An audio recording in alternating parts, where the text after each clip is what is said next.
dhagax biljinka lahaa meel xeebeed waaye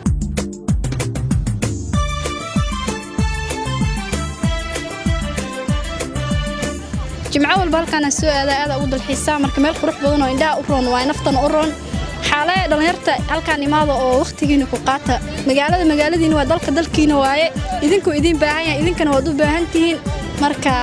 soo dhawaada idin leedahay والله مeel qurux badan waaye ma fahamtay oo la soo dalxiis tago qofkii imaadana uu ka sheekeeyaa mooye kama qoomameeyo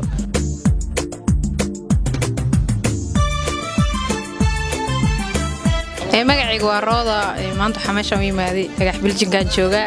waxa u imaaday inaan nafteeda waqti la qaato iyo asxaabta iyo bulshada dhalinyarada inaan waqti la qaato u yimaaday ma sha Allah meel laga maarmi karo ma ahan waxa weeye meel nafti iyo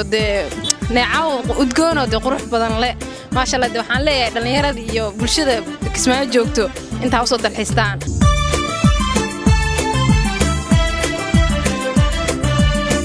halkan waxa uu imaaday inaan ku damaashado ku dalxiiso jimco walbana waa imaadaa waxay kaga duwan tahay meeshan waa meel jawi degan ah xeeba marka dhan walba loo fiiriyo dalxiis meel lagu gaari karin waa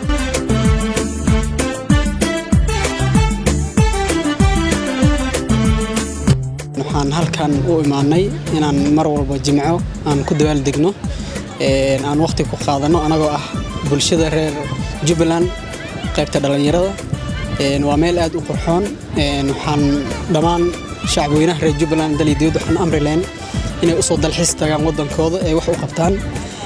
isku xirka bulshada iyo dhalinyaradana laga wada shaqeeyo si loo gaaro nabad waarta